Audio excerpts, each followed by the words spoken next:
میرے عزیز دوستوں اور بزرگوں، اس مبارک مہینے میں فلسطینیوں کے لیے بھی دعا کریے. میرے بھائی، پھر سے اس ظالم اسرائیلی حکومت بمباری شروع کر دی. ایک بمباری میں 400 لوگ مارے گئے. سحری کے وقت یہ کیا ہے؟ 100 خواتین، معصوم 50-60 بچے، ان کے لیے کفن تک نہیں. آپ دیکھو رضائیوں میں لاشیں پڑی ہوئی ہیں. اور یہ دنیا جو تماشا دیکھ رہے، جو فلسطینیوں کا نسل کشی ہو رہی ہے، جنوسائیڈ ہو رہا ہے. ہم اپنے وزیر اعظم سے پوچھنا چاہتے ہیں، آپ بولیں گے نہیں فلسطینیوں پر ظلم کے بارے میں؟ نہیں، خالی ایڈ دے دو. ارے ایڈ سے کیا کرنا ہے؟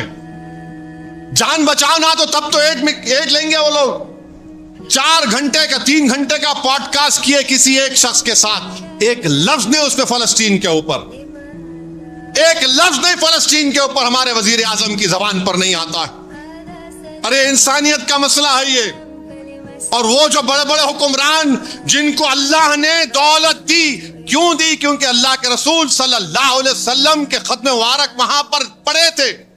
میرے آقا کے صدقے میں تم کو دولت ملی. ارے تم صرف دعا کر کے رو گے؟ تم صرف گڑگڑا کے دعا کر کے آمین آمین اللہ برباد کر دے؟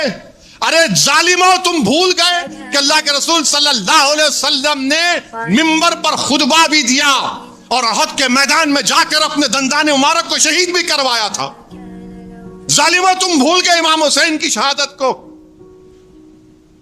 یاد رکھو، جب تک عمل نہیں کرو گے کچھ ہونے والا نہیں ہے. صرف دعا پر اکتفا مت کرو، یقیناً خوب دعا کرو، مگر جب اس مسجد سے باہر نکلیں گے تو عمل کرنا. اور عمل کیسے کرنا؟ اپنی دعاؤں کو آزماؤ کہ اللہ، میں نے تیرے پاس اپنی بھیک کو رکھ دیا، اب میں نکلا ہوں، میری لاز رکھ لے. یہاں پر تو کوئی پرسان حال نہیں، کوئی بات نہیں. بخاری شریف کی آخری حدیث ہے کہ جب حشر کا میدان ہوگا، اللہ ان تمام سے کہے گا کہ میں بھوکا تھا، میں پیاسا تھا، تم نے میری بھوک اور پیاس کو نہیں مٹایا. تو وہ کہے گا، اللہ تو رب ہے، تجھے کیسی بھوک، تجھے کیسی پیاس، تجھے کیسی تکلیف؟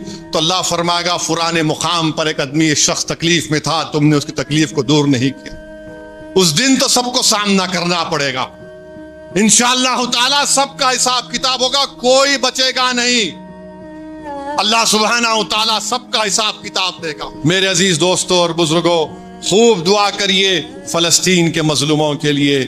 دنیا میں کوئی ان کے لیے پوچھنے والا نہیں ہے میرے بھائی، دنیا میں کوئی پوچھنے والا نہیں ہے. آج وہ فلسطینی آج اپنی نظریں اٹھا کر دیکھ رہے ہیں کہ کون ہے دنیا میں جو کم سے کم ہمارے زبان پر اپنا نام تو لے لیں. مگر ہم غزہ کے مغربی کنارے کے فلسطینیوں کا حیدرآباد سے پیغام دے سکتے ہیں.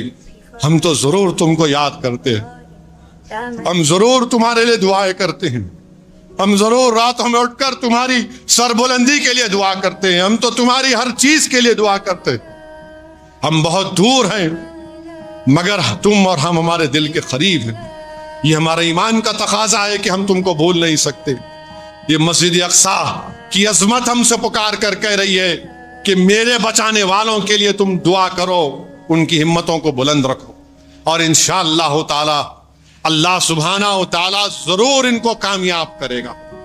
یہ ظالم شیطان نتنیاہو ہے، اللہ سبحانہ و تعالی اس سے بھی انصاف کرے گا. یہ معصوموں کی آہیں خالی نہیں جائیں گی میرے عزیز دوستوں اور بزرگوں. اللہ ضرور ان تمام ظلم کرنے والوں کو اللہ شکست دے گا. اللہ مظلوموں کے سروں پر تاج رکھے گا انشاءاللہ تعالی. آج جو بادشاہ ان کو نظر انداز کر رہے ہیں، ارے اللہ زمین و آسمان کا خالق ہے، اللہ زمین و آسمان کا مالک ہے.